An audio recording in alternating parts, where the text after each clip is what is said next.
Hello, loves. We are back for another solo show with yours truly. I'm your host, Jessica Frigon, and today we're diving deep into a topic that's rarely discussed, yet critically important: common mistakes that entrepreneurs make when scaling their business. Now, let's keep it real. Scaling is a two-edged sword. It can either catapult your business to the heights that you've dreamed of or bring it crashing down to a standstill. And believe me, the difference lies in avoiding some common yet crippling mistakes. So, if you're on the verge of taking your business to that next level, this is going to be a must listen episode designed to empower you for that monumental leap. Now, I've had the privilege of working with many entrepreneurs in the online and in the offline space and have firsthand witnessed what it takes to successfully scale a business and what will cause it to hit a brick wall. And these common mistakes apply to all types of businesses, whether it's in the online or in the offline space like corporate. The first mistake that I have, and I've seen it all the time in most scenarios, the most common mistake is not having an operational foundation in place. Now, exactly what is an operational foundation? So, elements of an operational foundation are processes, technology, and people. These are the cornerstones of putting you into a position to scale your business. Yeah, you might be thinking that's so old school or solely meant for corporate. Well, I'm here to tell you that that's not the case. Think of big successful brands. How do you think they got to where they are today? I can guarantee that their CEO has once spoken about the importance of systems at one point in an interview. I personally hear it all the time from the ones that I follow and admire. Many entrepreneurs focus their time and energy on the shiny objects in business, sales and marketing strategies. And yes, of course, that is necessary to increase your brand's visibility and generate revenue for your business. But here's the deal: it's only one piece of the puzzle. They are the front end of your business. What is often overlooked, however, is building the operational foundation and the infrastructure, often referred to as the back end, that will support the results that you're going to have through those front end initiatives. If your business gets an influx of clients and sales, but it doesn't have the processes and it doesn't have effective technology in place to manage them and to deliver on expectations, this is only going to result in overwhelm, errors, and a negative client experience or customer experience which will impact your referral and your retention rates. But ultimately, it will create a poor reputation in the marketplace or industry, which I don't have to tell you is extremely bad for your business. Now, I've worked with and spoken with many entrepreneurs that manage their entire business solely off of spreadsheets. While spreadsheets are simple and familiar to many, they are an operational nightmare for the most part. This is going to leave them feeling scattered, disorganized, and it provides them with a lack of visibility into the full picture of their business, which is what they experience. But what is possibly worse is running your business completely off the cuff, having all the information stored in your head with access limited to only yourself. This makes you the bottleneck to your business's success levels. Now let's talk about mindset next. This is the second most common mistake that I see entrepreneurs make when they're scaling. Many entrepreneurs get so caught up in the business aspects that they forget to dedicate time to personal development. This neglect will cause them to make wrong decisions, get stuck in imposter feelings, comparisonitis, and the list goes on, all of which is going to impact the growth of their business. You see, running a business is akin to running a marathon of the mind. That's about so much more than just strategy and numbers. I've often said that the entrepreneurial journey is more of a self-development journey than about business itself. Now, I don't say this to intimidate, but rather to prepare you for that transformative experience that is entrepreneurship. So here's the deal. As an entrepreneur, you'll find yourself navigating not just the physical world of balance sheets, client experience, marketing strategies, but also the intricate maze of your own mind. It's unsettling, highly uncomfortable at times, and entirely unavoidable.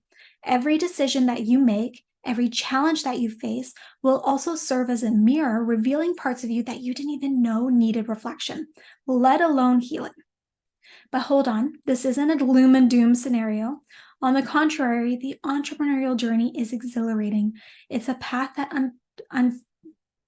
that offers untold rewards, not just financially, but also in terms of personal growth.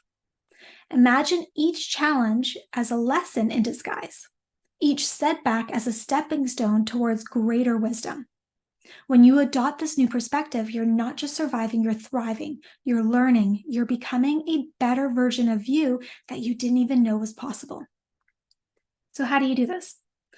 First, let's talk about habits.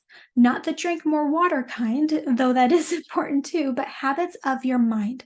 So, daily affirmations, mindfulness exercises, meditation, breath work, somatic practices, regulating your nervous system, or simply just starting your day with a gratitude journal. These can help condition your mind for success. These aren't just feel good exercises, they're tools for mental resilience. Next, let's talk about boundaries.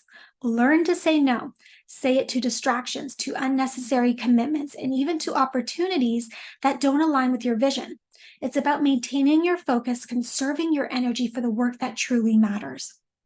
Also, never stop learning. Dive into books, listen to podcasts like this one, and expand your understanding of both the industry, yourself, and the world at large. And lastly is where community steps in. Surround yourself with people who uplift you, who challenge you, and push you towards your best self. Trust me, the people that you surround yourself with will shape your mindset and, by extension, your journey.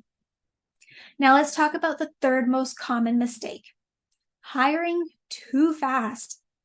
Building a team is a critical step to scaling your business because, let's be real, as much as it is a challenge to let go of control, you cannot wear all the hats and do it yourself forever if your goals are to scale your business.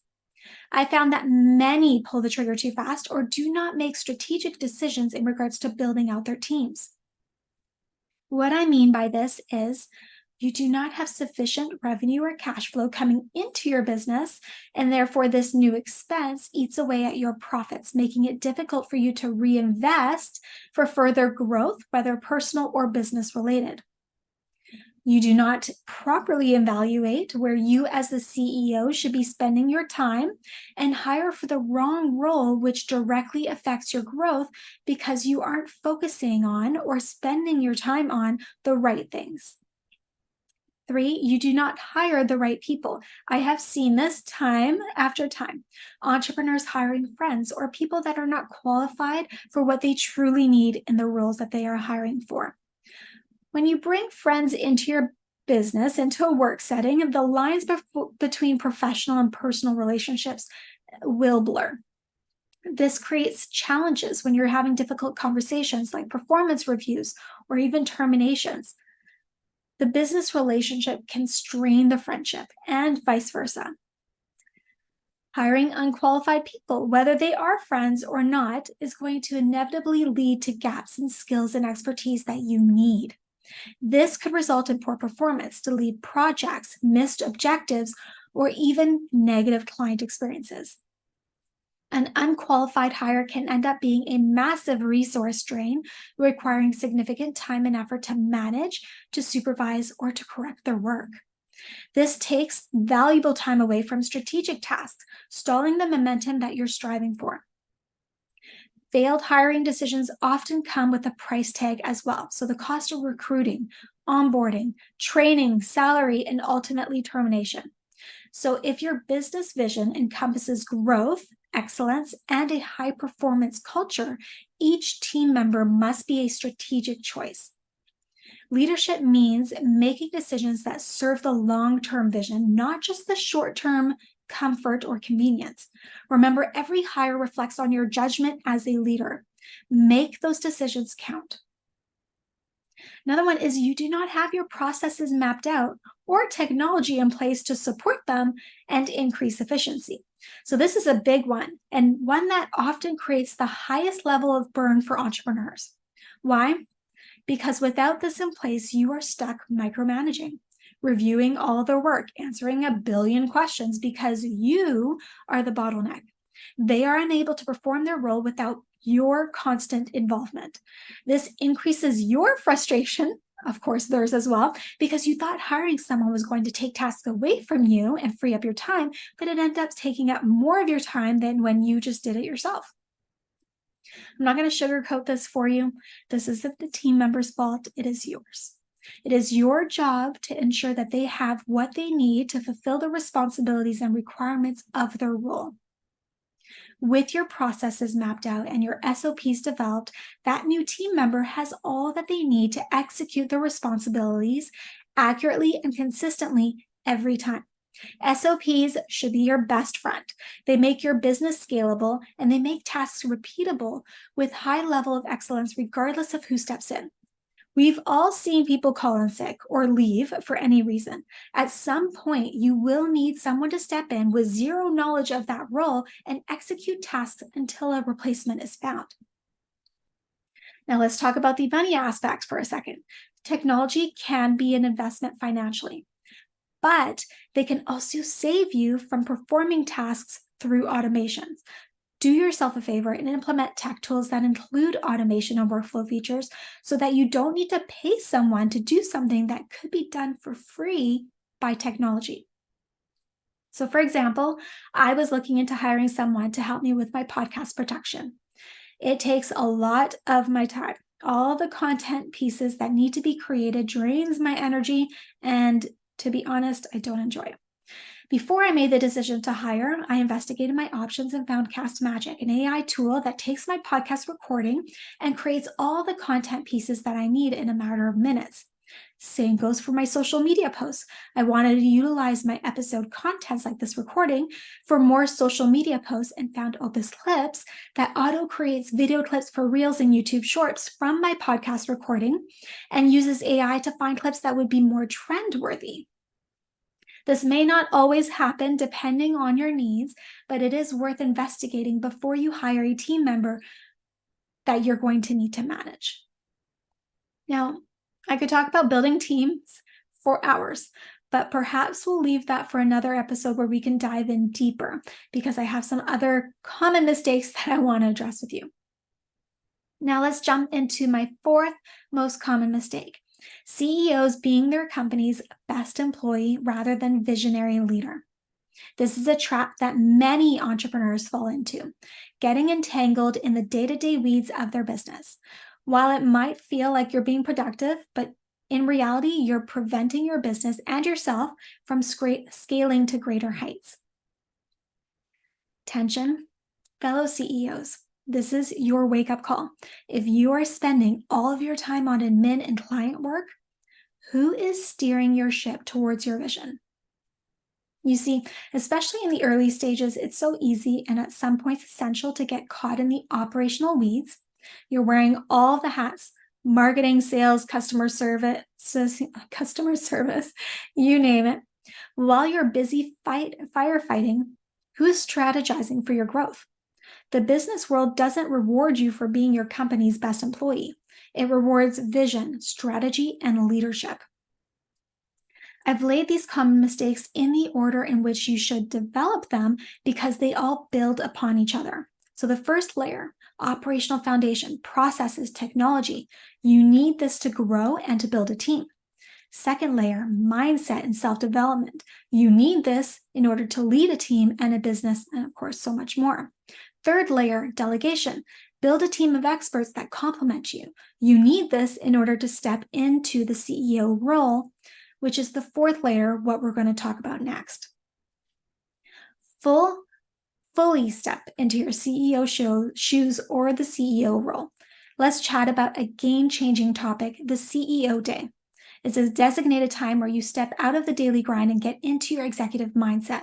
This is the day or the time that you focus on business performance, sift through metrics, assess what's working and what isn't working, make data-driven decisions that align with your vision. Essentially, you're pulling yourself out of those weeds to get a bird's eye view of your business landscape. Imagine what consistent targeted strategy could do for your business growth. Now, I want to share that this should be part of your schedule even if you are a solopreneur. but it should increase when you begin to delegate and create more freedom in your schedule to focus on strategy and the growth of your business. The key here with CEO days is consistency. Just like you wouldn't go to the gym once and expect a completely toned body, you can't expect that one CEO day is going to have a streamlined effect on your business. This needs to be a recurring, non-negotiable appointment in your calendar. By dedicating consistent time to this high-level work, you ensure that you're not just moving, but moving in the right direction. If this is something that you're needing support with, I have the perfect gift designed to help you execute your CEO days with ease and clarity. So you can go to the podcast episode description or even my website, projectloveco.com, and grab a copy of the CEO Thrive Kit. It comes with a guide to help you better understand what CEO days entail, and also comes with an agenda checklist of what to do on each of your CEO days. Remember that you are the visionary. Your business deserves a leader, not just another employee. Dedicate time to elevate your focus, and the business will follow suit. You're not just running a business, you're building a legacy. And by that, it requires a visionary leader. Now let's talk about the last most common mistake I see: keeping your head in the ground and avoiding change. Listen up. Complacency is your enemy. If you're not evolving with the industry landscape, you're not just standing still, you're sliding backwards. The only constant in business is change. From AI transforming operations to customer behavior evolving with technology, change is a train you can't afford to miss. As a leader, your role isn't just to ride this wave of change, but to steer your ship confidently through these waters. It starts at the top. Your attitude toward change will cascade down to your team and even to your customer base. Leaders set the stage for a culture that not only accepts change, but thrives on it. The message should be clear. We're not just keeping up, we're setting the pace. If you're not vigilant, stagnancy will creep into your operations, into your products, into your services, and into your team's mindset. And the cost? Your business plateaus, or worse, becomes irrelevant. To grow and scale sustainably, you must build adaptability into the very fabric of your business, aligning every facet from technology to internal processes with your agile vision. You have the power to set the tone for an evolving, dynamic company. Remember, you're not just surviving change, you're leveraging it to catapult your business to new heights. All right. We've covered some real ground today, from the urgency of building a strong operational foundation to the transformative power of a growth mindset, and even the game-changing impact of stepping up as the true CEO of your business. We've tackled it all. Let's not forget the ever-changing landscape we navigate as leaders and the courage it takes to not only adapt, but to lead the charge in innovation. So what's the action plan? It's one thing to absorb these insights, but the magic happens when you put pen to paper and you start implementing. So take an hour this week to do an operational audit. Examine your systems, your team's dynamics, your time dedicated to development, and your approach to change. Pinpoint those areas where you can elevate your game. Plan out how your team structure should look in the next quarter, 6 months, or even a year. Remember, you are not on this journey alone. You are part of a supportive community that values genuine interactions and authentic growth. So reach out, share your struggles and your victories, and let's help each other out.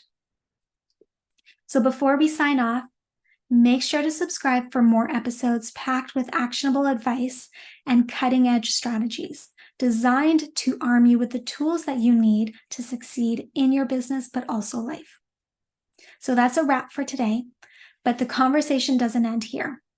We're in this together, redefining entrepreneurship and paving the way for a more empowered, connected, and abundantly successful life. Until next time, loves, remember you have the power and the freedom to dream big and to make it happen.